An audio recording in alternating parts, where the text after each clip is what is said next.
Thank you. So my job is to keep everybody to time. Can you put the microphone? Can you hear me? Yeah, so I'm going to be keeping everybody to time. So this session is reporting the research findings. As we were discussing this morning, we're not in a position to fully report the research findings, and I'm sure you appreciate it's an ongoing process. But to start off, I'm going to introduce James Scott, who's leading the project from the border region of Finland and Russia. James is Professor of Regional and Border Studies at the Karelian Institute at the University of Eastern Finland. He's been working on these border issues over many, many years, and recently he's been coordinating not just this project but another one which is also relating to border regions in Europe. So, yeah, James.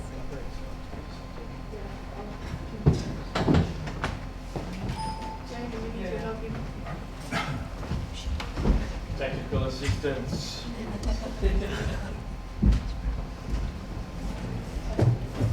Okay.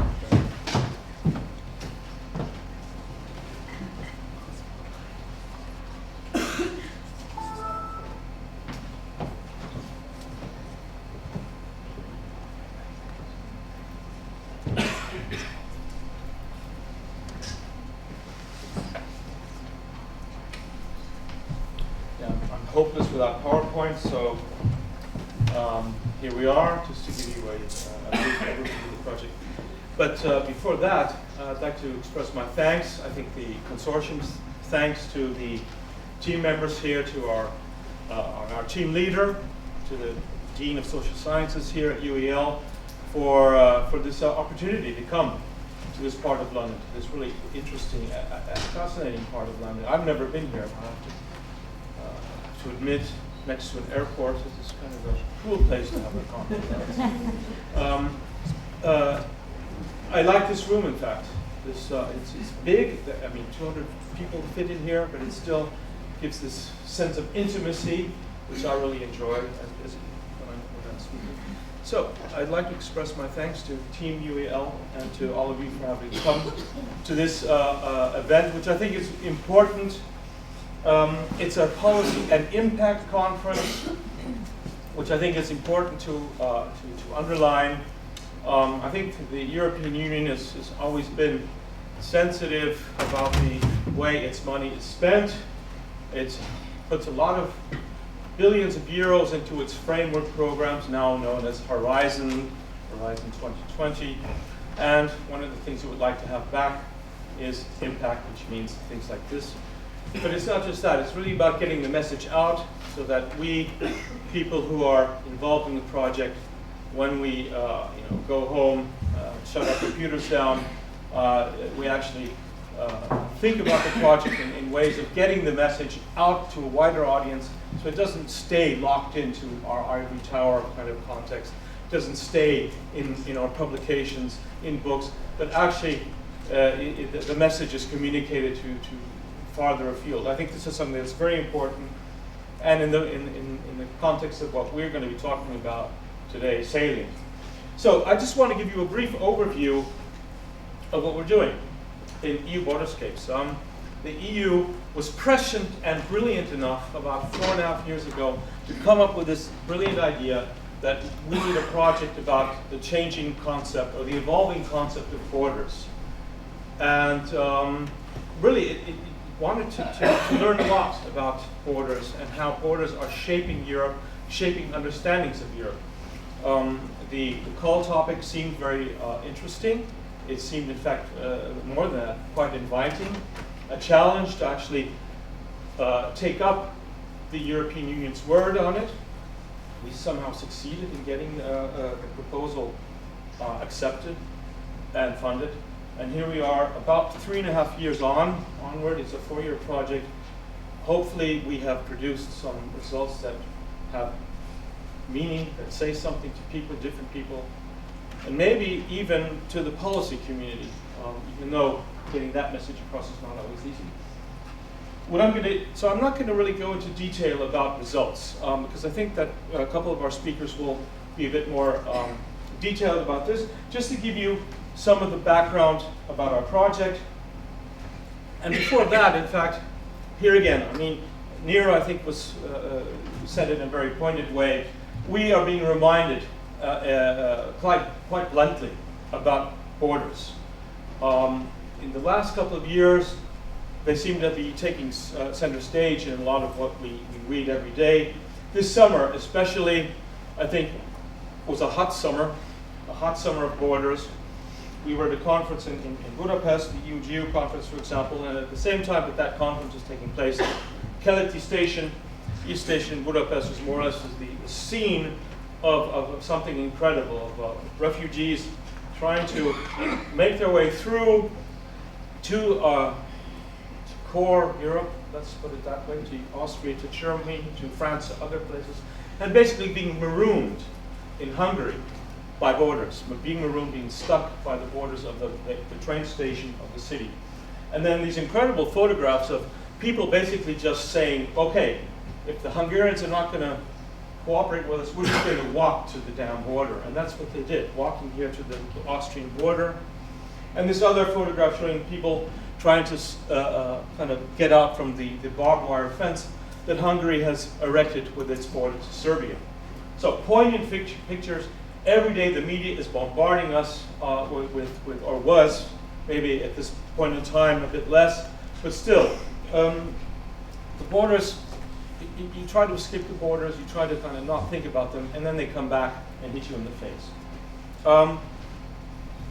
These could be seen as geopolitical, international borders coming home, coming to us. But at the same time, we also see inner borders, our inner borders. We're being confronted with our inner borderings.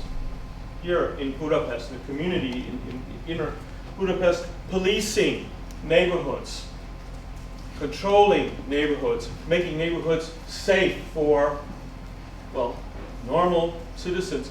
And usually there's an ethnic subtext. There's an ethnic issue or a socioeconomic. There's a bordering subtext at play here. So these pictures taken, with the beat cops making us feel very safe in our neighborhood, and then on the right, a cop kind of looking rather, just checking to see that nothing happens. And on the other side, a poor family, probably the possible target of punishment or surveillance in this particular case. So our inner borders, inner policing, the divisions that are going up between communities and citizens is also something that I think is very much affecting Europe and adding to the crisis that Europe is going through.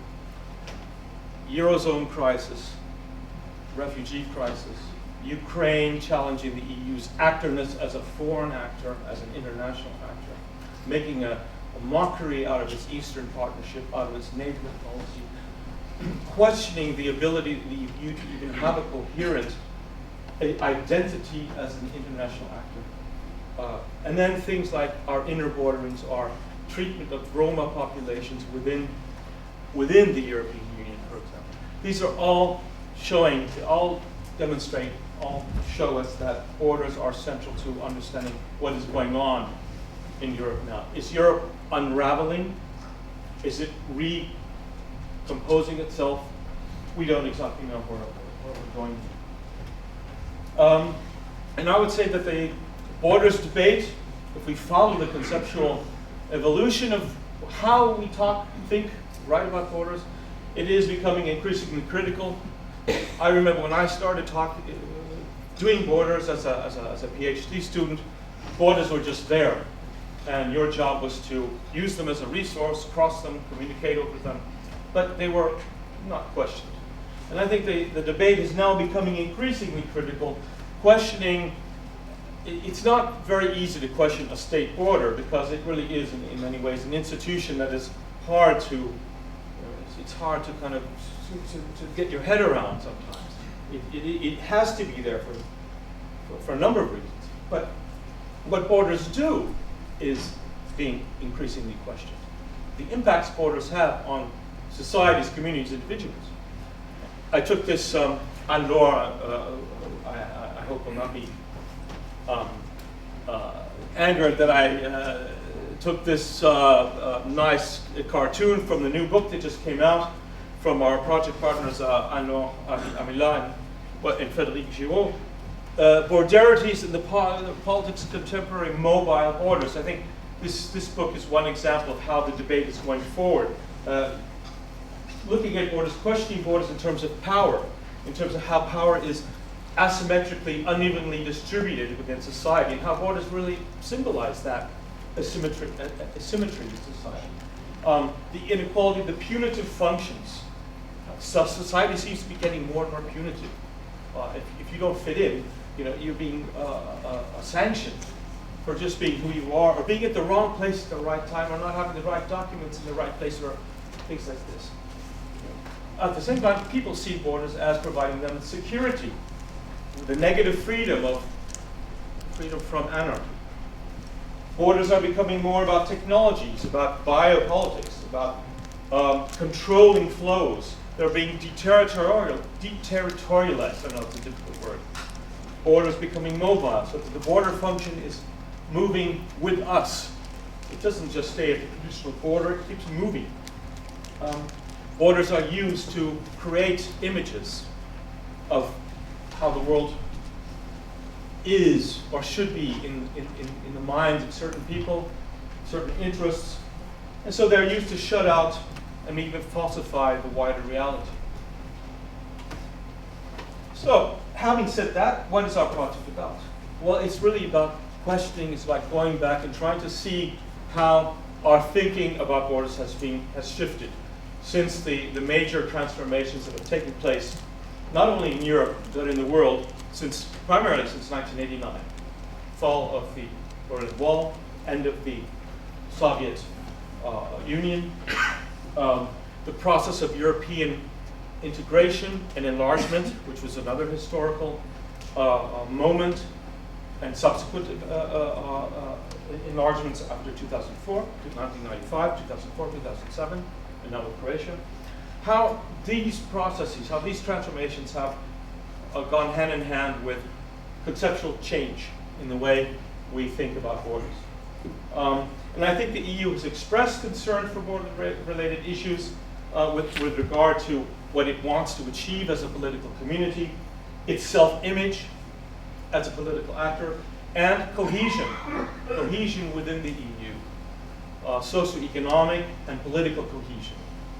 The EU has been a lot about getting rid of borders, debordering political community in order to entice, to promote interaction for a number of reasons. But we see that, in fact, the borders are still very much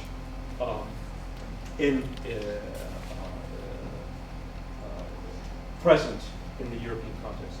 So EUBorderscapes is seeking to understand the changing framings of borders and the reasons for those changing ways that we frame borders, addressing how we deal or do not with complex societal issues, economic, environmental, issues related to migration, belonging, citizenship, who can be part of the community, who is excluded, and then other issues that are perhaps a bit more on the level of geopolitics, security, conflict avoidance, conflict amelioration. We're also trying to understand the European Union. I know this is not an easy thing. What is the EU? What is the EU, and where is it going? And trying to understand this by using the analysis of border concepts, the ways of seeing, thinking, talking, and doing borders. Some of the starting points: the comparative study and understanding of political, social, and symbolic significance of borders. It's not just about state borders. It's not just about geopolitical or economic borders. I think one of the main things that we're trying to achieve is a better understanding of borders as an everyday process, everyday making of borders, how we use borders to interpret the world, to organize our everyday lives, but at the same time, borders as something that is, of course, operating in a much, you could say, higher or more abstract political level, and sometimes, in fact, and many times, these different levels interact. We're trying to tease that out, see how we can, with our analysis, establish these connections between various levels of using of conceptualizing discursively borders.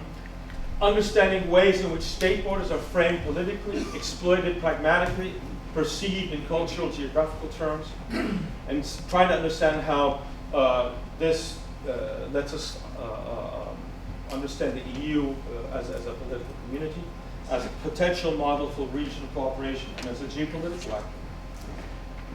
Another thing we're trying to do is to promote collaboration between social sciences and the humanities. Because we think also that it's not just about traditional discipline, geography, political sciences, sociology. It's also about culture, performance, cultural expression. Borders are very much in there. Art can sometimes be very much about borders. Borders about art, art about borders. So here, areas that we have been involved in, trying to link geopolitical to issues geopolitical, to questions of European cohesion, but also everyday border crossings in terms of gender, family, work, in terms of identity, cultural expression. What are the possible results? And this is kind of the question about, well, can we say anything relevant, interesting to a policy person who wants to, grapple with these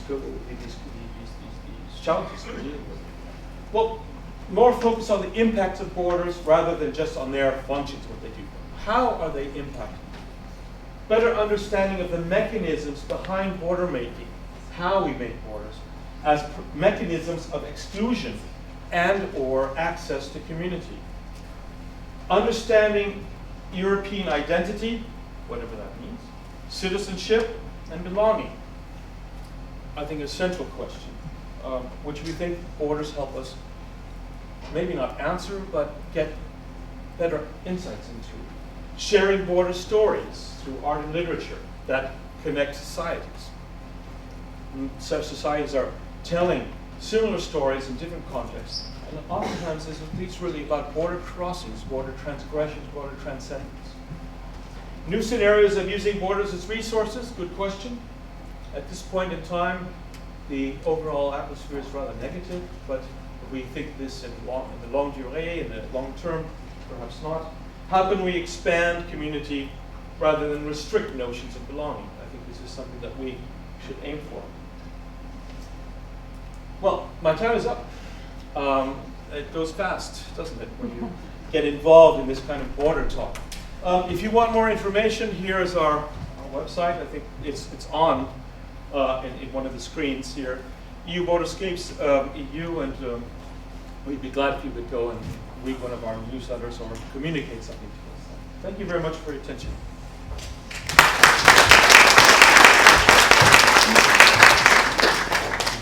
Thank you very much, James.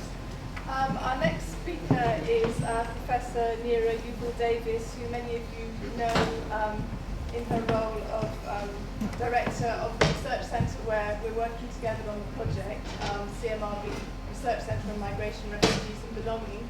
Many of you might not know her in her other role as visiting professor at the University of Umeå in Sweden, which is actually how we got involved in the project via Nira's role there.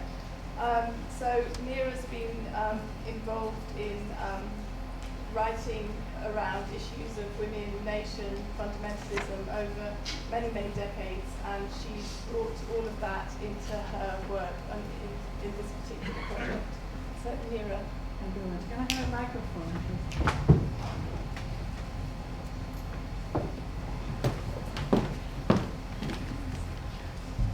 Thank you very much. Can you hear me?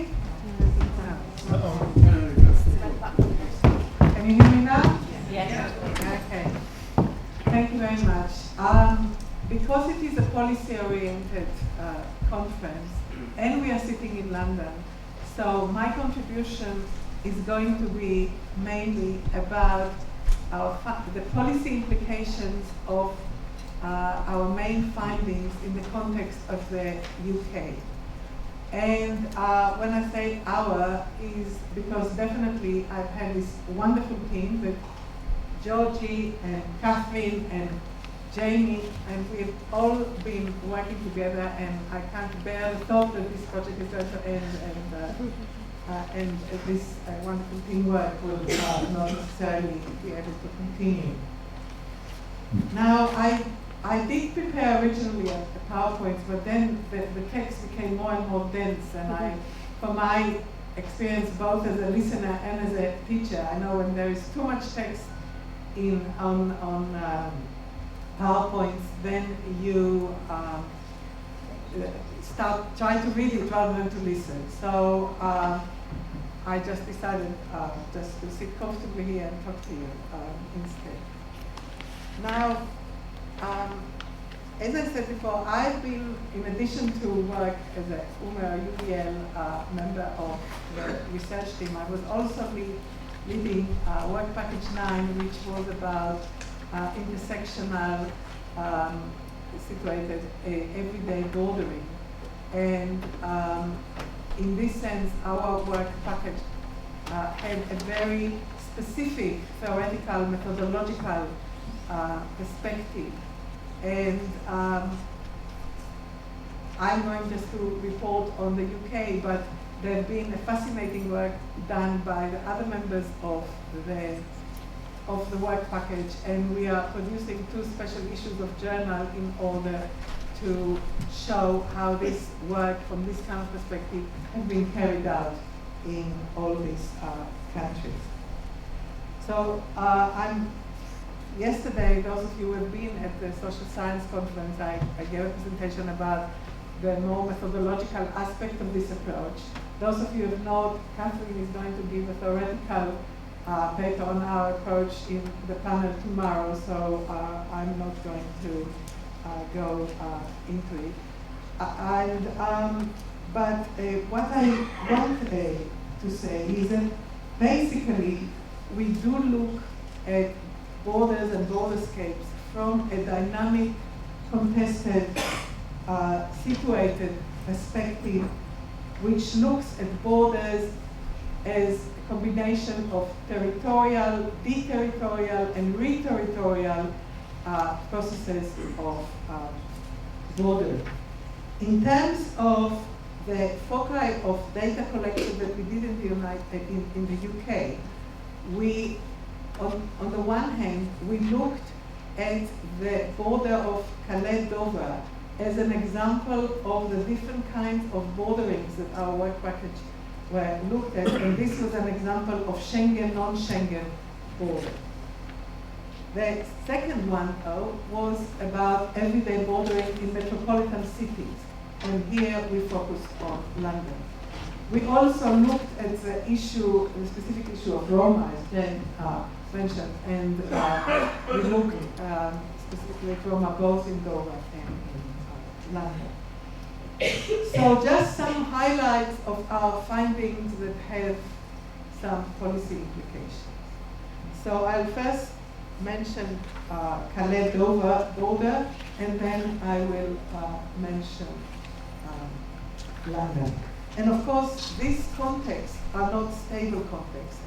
Because of the various kind of crises, both Dover of Calais-Dover border and the reality of London have been transformed during the time that we've been carrying out the field work. And as a result, both of effects on the ground as well as policy and legislation during this time. When we studied Calais and Dover, one of the things that struck us was, of course, we look at situated gazes of different social agents, and there have been non-homogeneous kind of positions. But overall, there have been quite a fundamental difference in the way that people in France and people in Britain, and more specifically in Calais and Dover, look at the borders. Borders, as border scholars have been telling us for a long time, connect as well as separate between countries and people. And the people in France looked at the border as a way of expanding Europe. No wonder they are a member of the Schengen Agreement.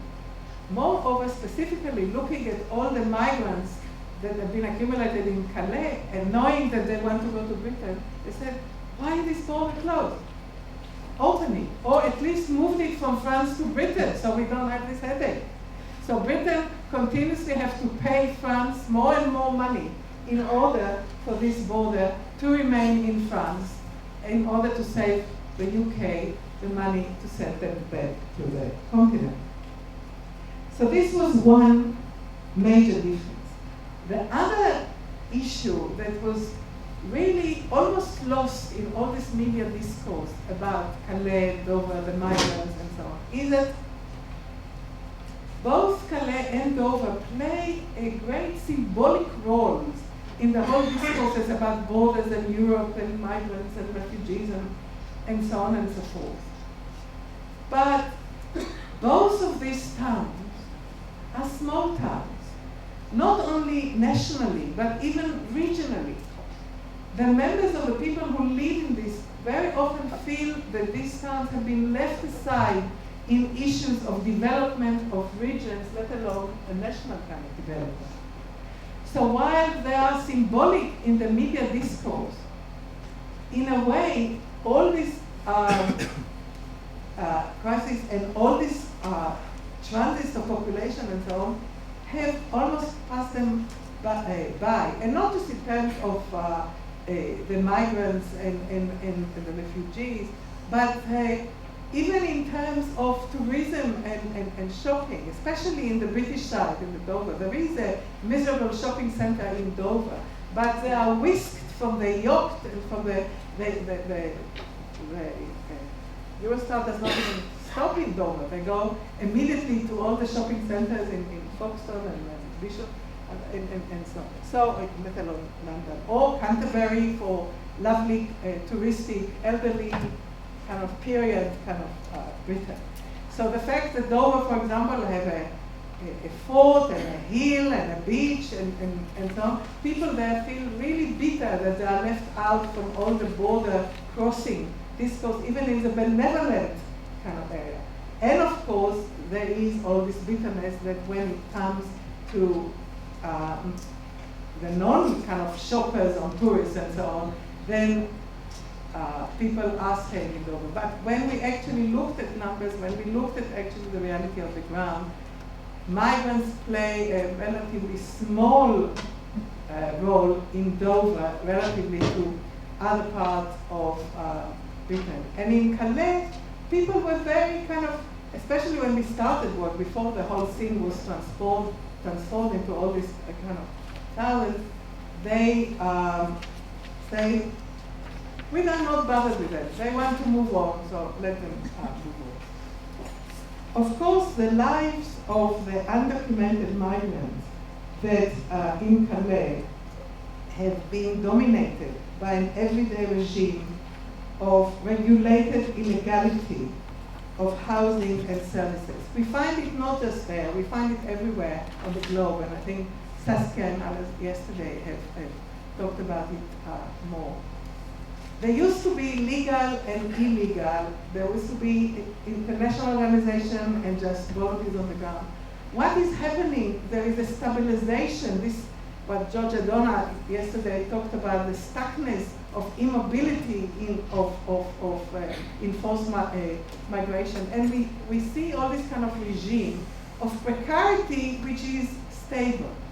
And in Calais, this has been, when we started to work, they had all kinds of squads, very often by ethnic origin or connection to particular gangs that regulated their attempts to move. And the police would hustle them and dismantle, and then it would come back and so on. Now, it's all centralized in this so-called jungle that have become centralized, and the services are much more centralized, and international organizations play a much more important role. But the reality, the legality, the policy about them have not really changed all this time. And what is interesting is that this kind of almost ritual, daily attempt to try and cross the tunnel has become kind of the essence of identity and subjectivity. I'm the one who try every night to cross the tunnel, arrested, thrown back, and so on.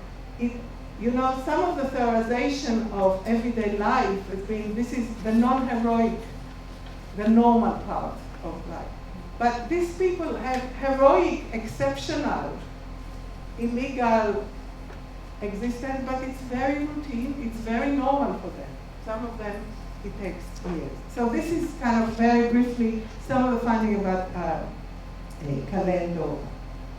What I think has been the most meaningful findings of our research is about everyday bordering in London. Because we found an inherent contradiction between the intent of recent immigration legislation to highlight sense of security and belonging in the British people and the daily reality in which most people are required to become border guards without being trained to it and suspect everybody of being illegal or at least illegitimate border crossing. What do we mean by that? And what do we mean by that actually? We will hear also from our activist partners with whom we also produce a film that we are going to see tomorrow night at the film festival. But what is happening now, that with the recent immigration legislation, and each of them is becoming worse, every employer, every landlord, every service provider have to suspect everybody that they are illegal border crossing, who are here without right to work, without right to live. I was asked a few months ago, when I was asked to examine a PhD in SOAS, to provide my passport to show that I'm legally allowed to work in Britain. The fact that I'm a member of staff here and have been a member of staff in British universities for 30 years did not play. And when we had to invite some speakers here, according to their legal regulations, we had not only to ask them for the passport details, but also to provide a photocopy of the stamps in all the pages of the passport. This is unimaginable only a few years ago, and the same thing about landlords. And there is also, we found that there is a whole political economy which is quite a bit, because the fact that you, as not untrained border guard, cannot differentiate between authentic and forged passports will not save you from having to pay thousands of pounds as a fine if it will be provided. Prove that this is an illegal migrant who's been living in your place or been employed. Because of that, we found that landlords, for example, although before it became an act of law, avoided renting flats to somebody who might seem as not being a legal landlord. And of course, this is where the everyday bordering not only increase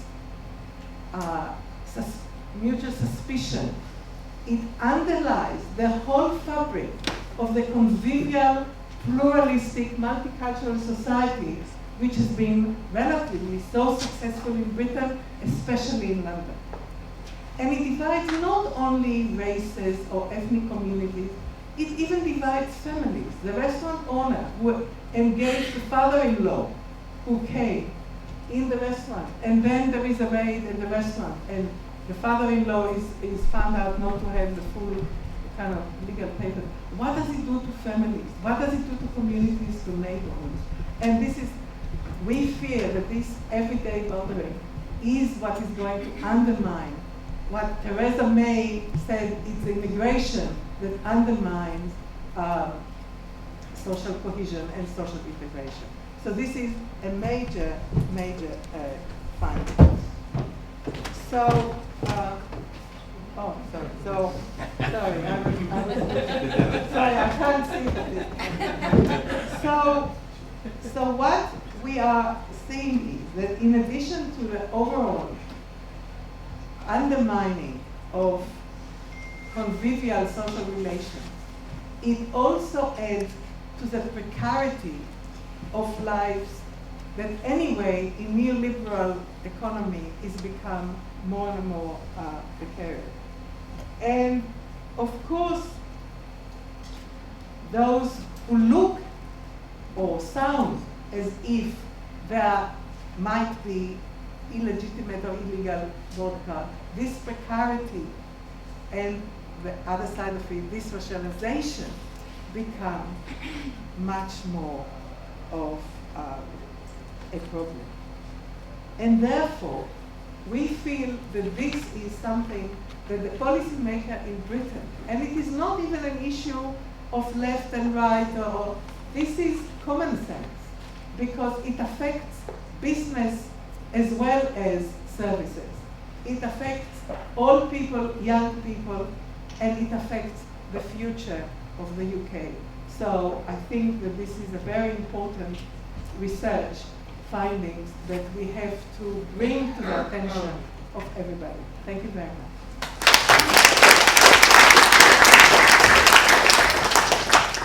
Thank you very much, Lira.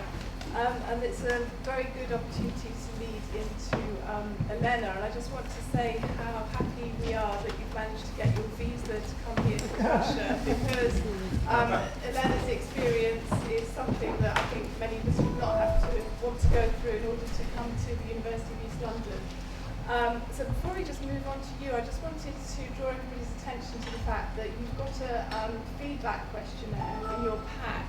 We'd be really grateful, not just for getting the evaluation of the conference, but at the end if you can give it to us, because we're also asking you a few questions about your border crossing experiences, which we would like to be able to use in some way. So please do kind of fill it in and give it to us at the end. So Elena Nikiforova has been involved in this project from the very start. She's a research fellow at the Center for Independent Social Research in St. Petersburg, Russia, which in itself has been quite a challenge recently. She has been heading the methodological section of this particular project. Her research interests include the studies of borders and border communities, the politics of memory and post-socialist space, and importantly for this, the qualitative methodologies. And her research has been based mainly in northwest Russia, the Baltic states, and the Arctic.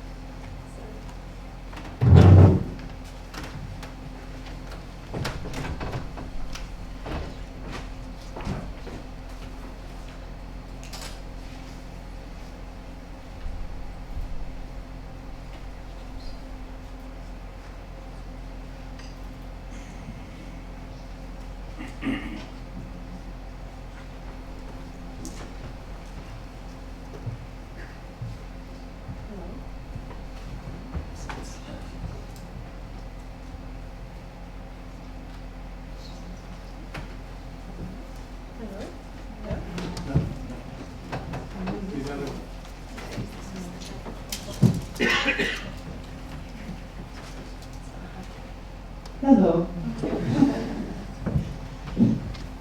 Well, thank you very much for giving me the floor.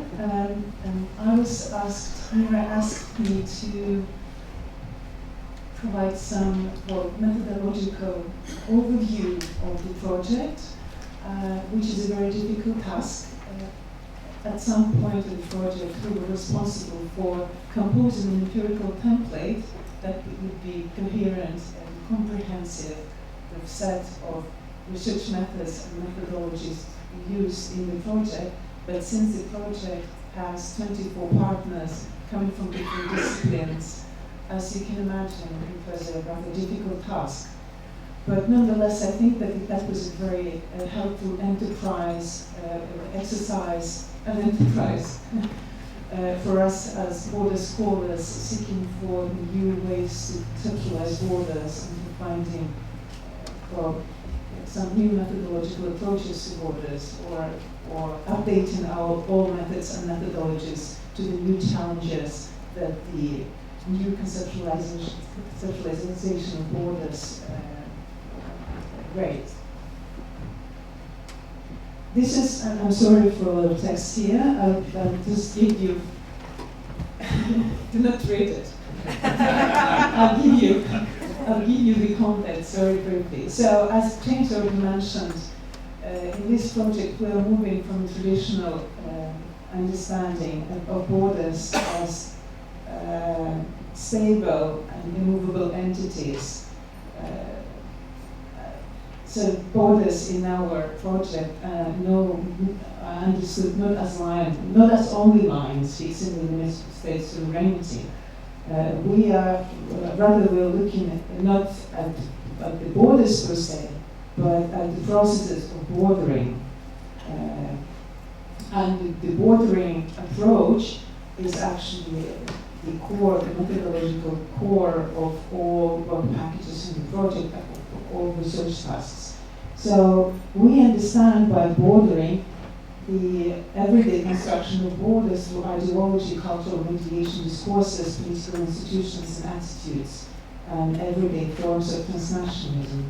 As you can, sociologists can recognize here, the social certification theories. So bordering is about creation of distinctions of all kinds.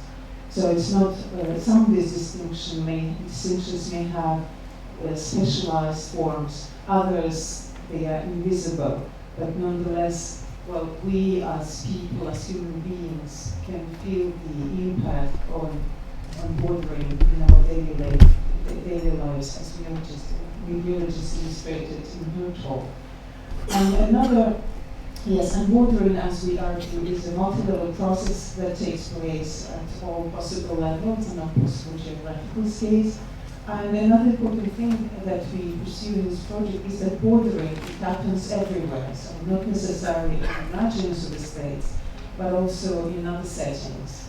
So basically, this project considers bordering situations at international borders as well as in other locales located quite far from international borders, such as metropolitan cities or detention centers for migrants in Spain.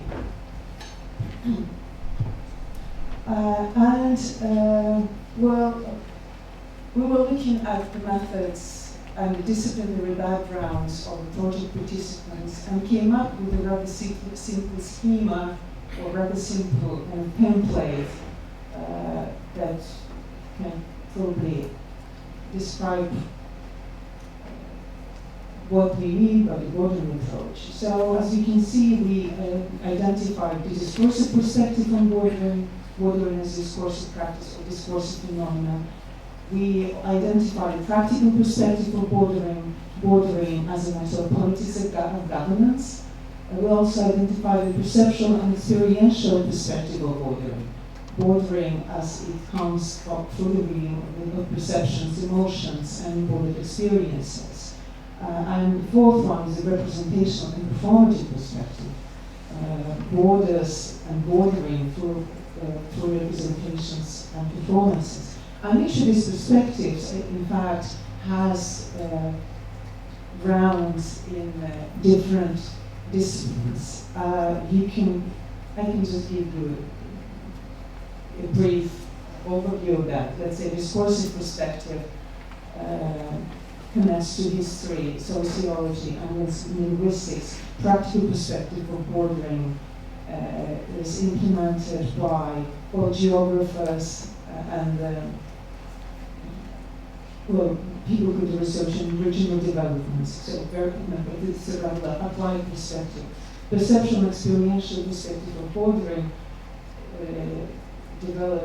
is being developed in our project by sociologists and gender studies scholars, and representational performative perspective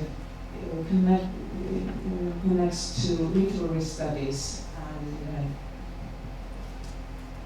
critical theories, literary theory. Yes, and I will give you some examples from the project.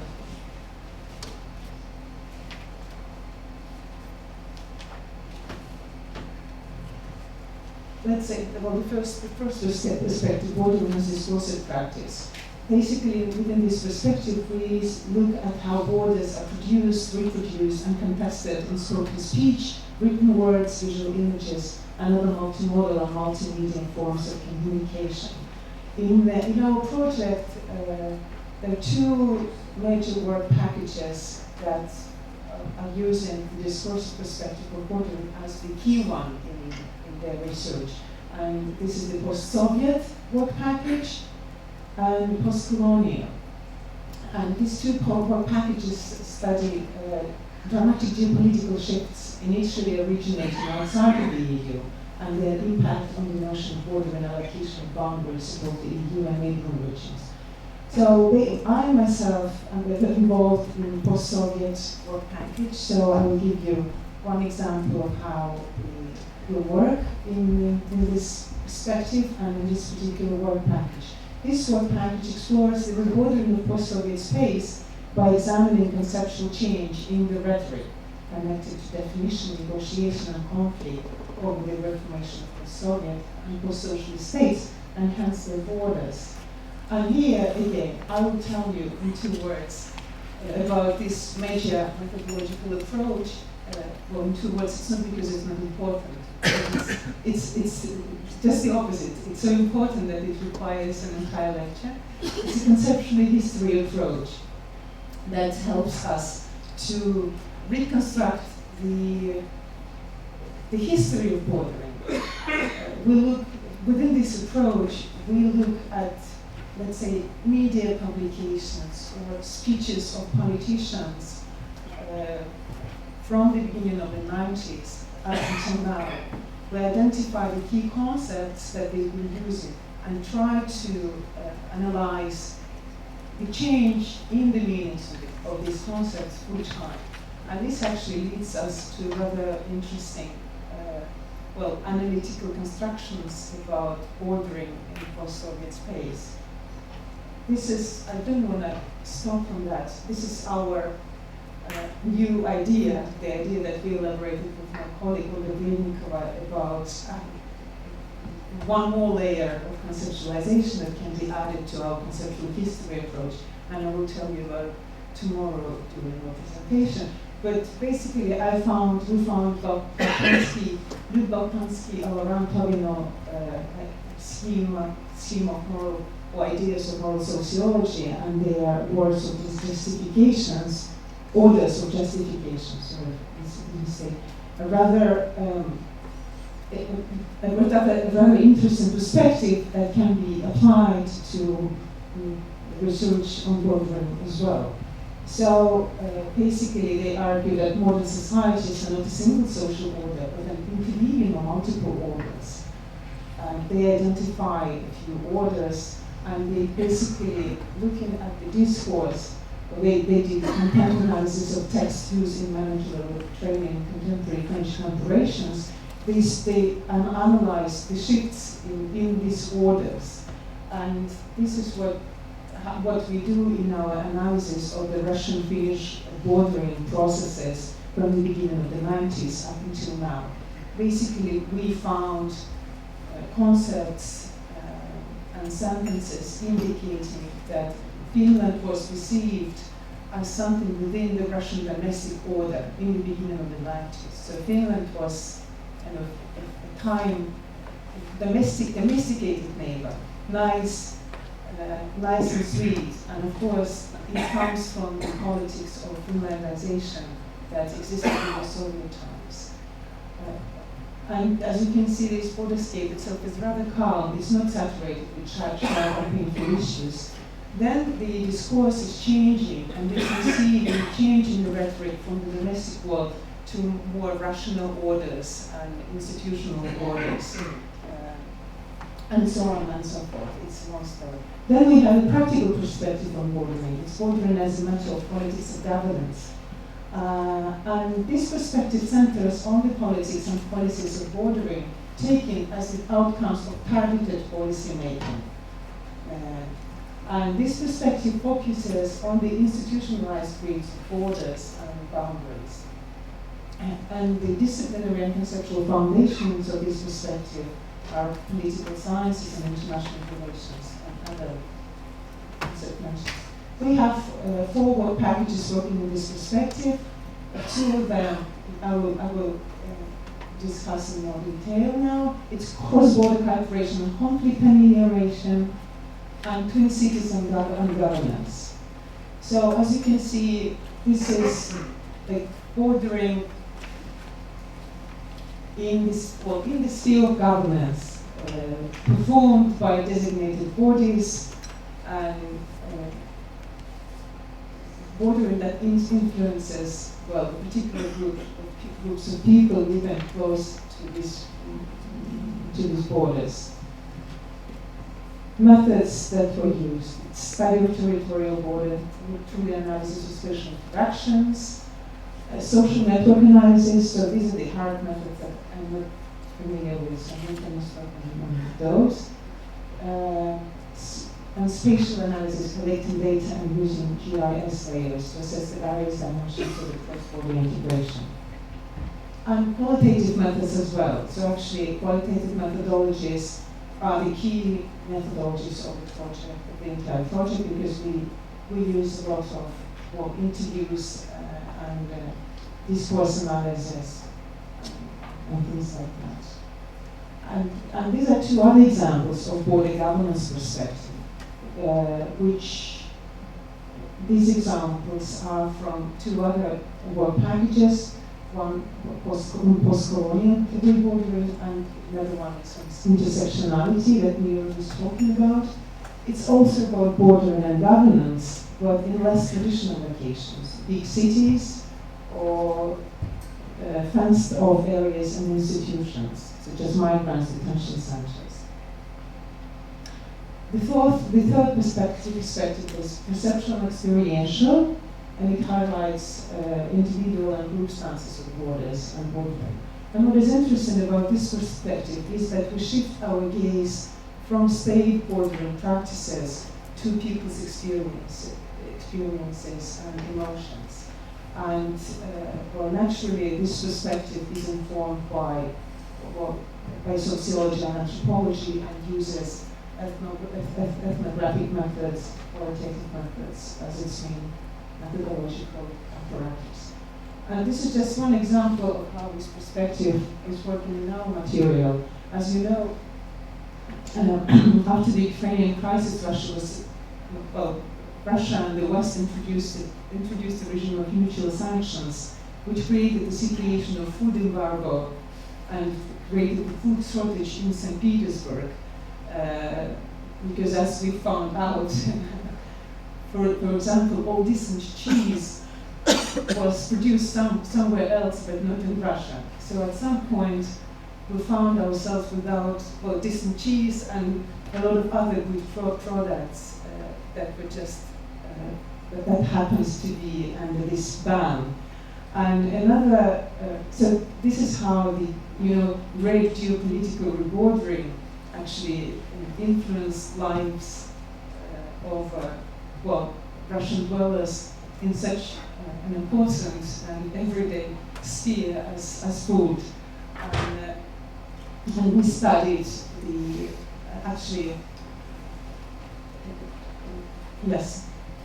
we studied the Russian-Finnish foodscape that in the conditions of official ban on food from Finland has become extremely rich, because people carry cheese, let's say, and other items from Finland on an informal basis. And even though the borders, of course, became equipped with all possible devices to identify those who carry a lot of food, but still, this process goes on. And the sign here says Shashlik number 1. It's a shashlik, or it's a cafe, and it says we feed everyone except for Barack Obama. And again, that was a result of the sanctions and the increasing tensions between Russia and the West, with the United States, of course, as the main enemy in this construction. Yes, and just briefly, although I think it's one of the most interesting perspectives in board and elaborate in the project, its representation of performative perspective, which is inspired by literary art studies and semiotics, and looks at how bordering works in cultural productions of all kinds. So in literary texts or exhibitions or whatever you can name. And this perspective is developed by the University of Tromsø. Namely, they developed a very interesting methodology to study borders, which is called border poetics. But those who are interested in that can Google and find this online. Yeah, which is a way of examining the narratives and images of borders and border crossing in order to uncover their underlying spatial configuration and so on. Well, this is the work produced in this perspective, Holger-Porsch's work, which I found extremely interesting, but I won't go into detail on that. You can read it. So, thank you very much.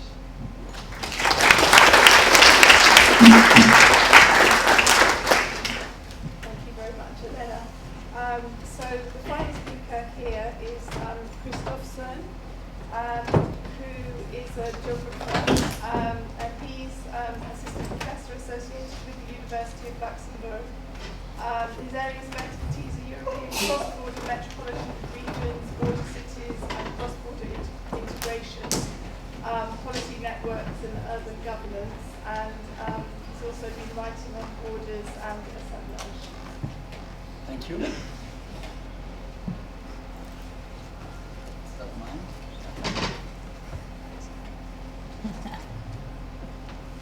Okay, it's a great honor for me to present some of the findings that relate to work package 8, which is rebordering state spaces, cities, borders, and integration processes. My presentation is divided in 3 parts. I will first come back to the main objectives and research strategy that we have implemented in work package 8.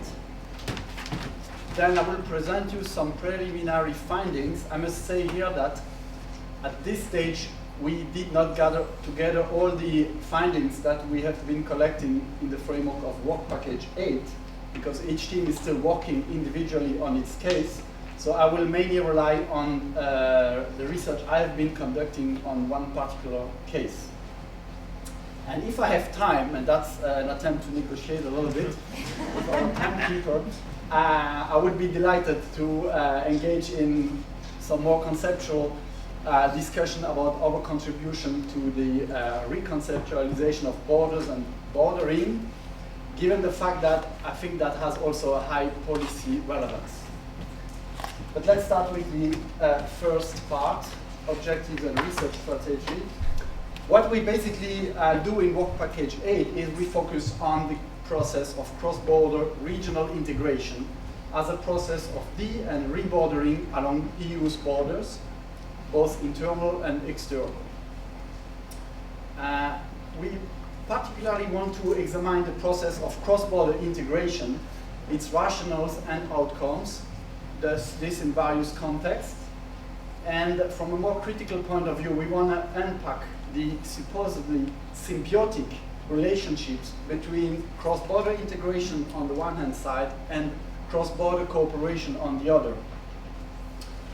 This should lead us to question the foundations of territorial restructuring and the significance of the borders involved.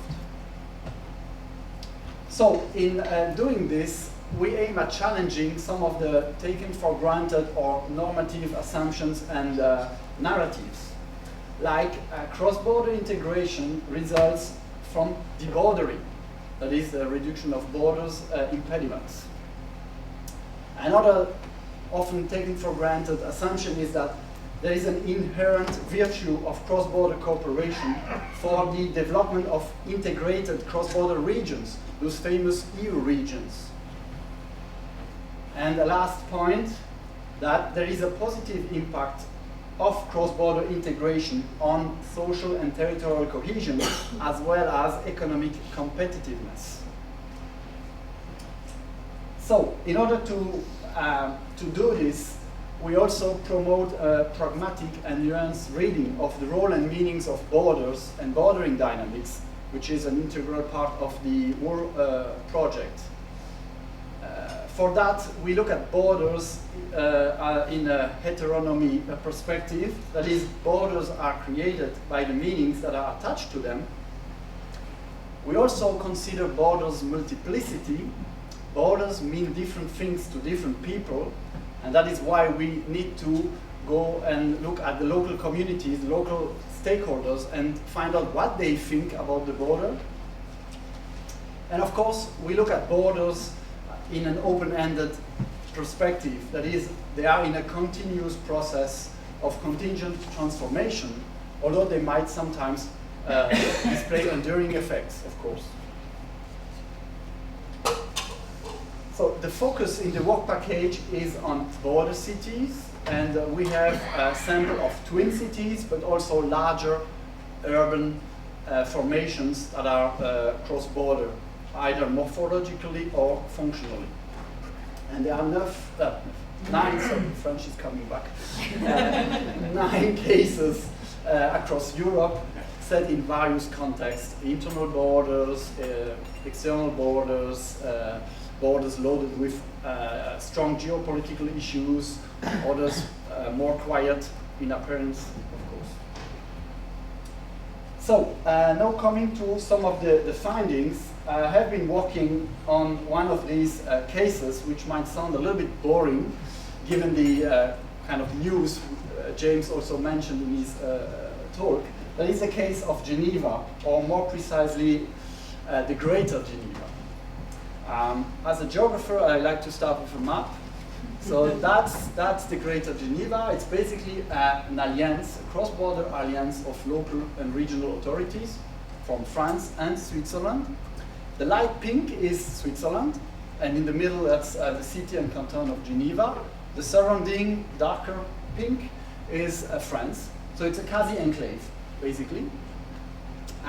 Close to 1 million inhabitants, and quite dynamic region from an economic point of view, given the very strong economic asymmetries between the rich Geneva and the kind of poorer surrounding France. So what makes that case particularly interesting?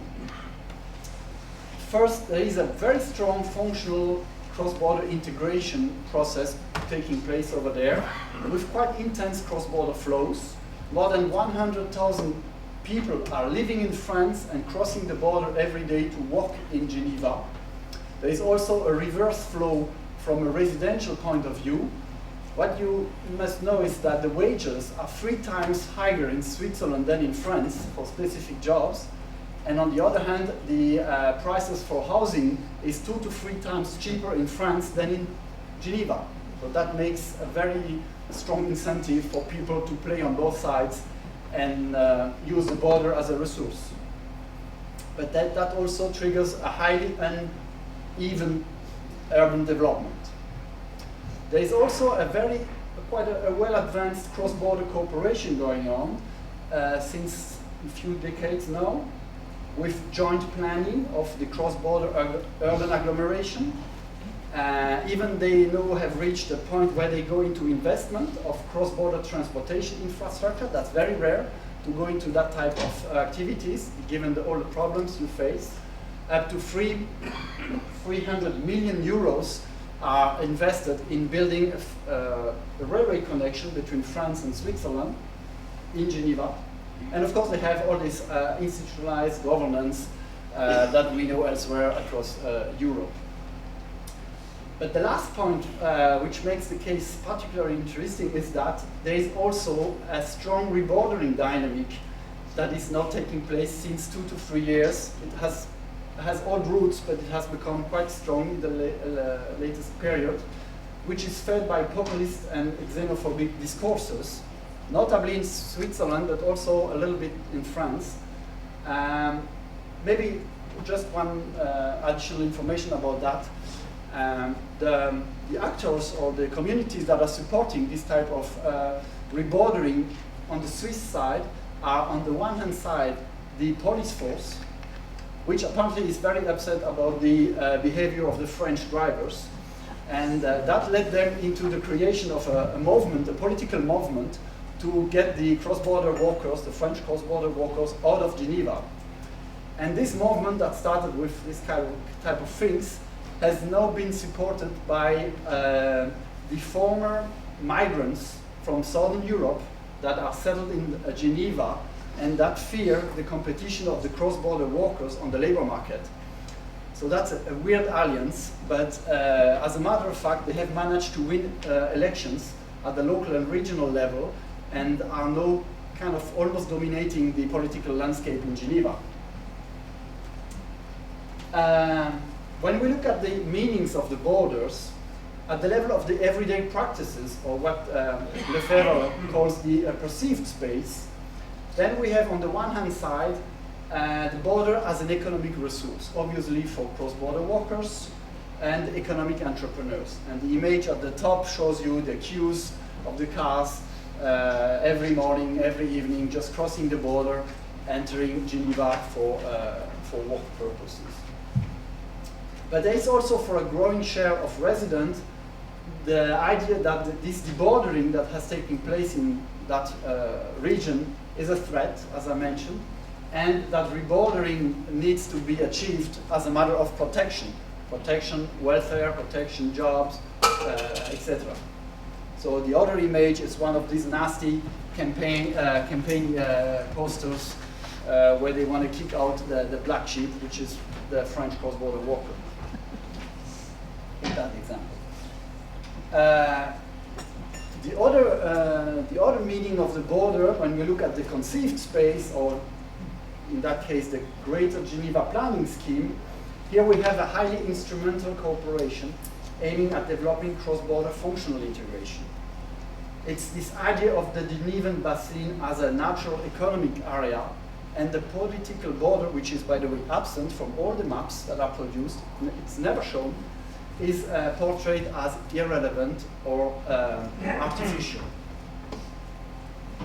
So what we have, in fact, is a kind of a disjuncture between these two types of spaces, the perceived one and the conceived one, with, on the one hand side, a high significance of the border for local communities, and the promotion of a borderless metropolitan area by the political and economic elites, despite the fact that this very same border is highly relevant from a geo-economic point of view.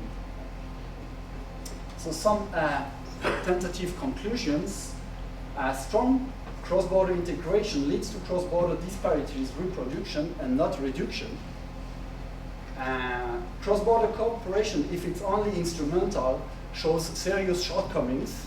By instrumental, we mean dealing with transportation infrastructure, making people move in a smoother way from one place to another, crossing the border, etc. There is a need for placemaking cross-border cooperation that is promoting a shared spatial imaginary. Going more closely to the border issue, there is a need for re-semantization. That's a French word, but it's also an English one, or it's becoming one, of the border according to re-territorialization dynamics at play. And here we touch to the space of representations. Last point, pretending to erase the border, as the political elites in Geneva have trying to do, is an illusion and probably a political mistake, because that has been triggering rebordering initiatives driven by frustrations and xenophobic discourses. So if I have 2-3 minutes left, I can move to the last section. So, articulated to what I have been presenting, focusing on concrete case and facts, there has been a reflection that it has been dealing to two questions. The one is, how can we conceptualize borders multiplicity? And my take on that has been to mobilize assemblage theory derived from the work of the French philosophers Deleuze and Guattari. And the second question, which is as important as the first one, because if not, you don't do much with that, is how can we represent such a multiplicity in context?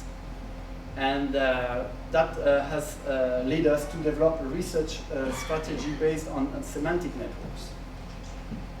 So I'm not going to develop that here. There's no time for that today.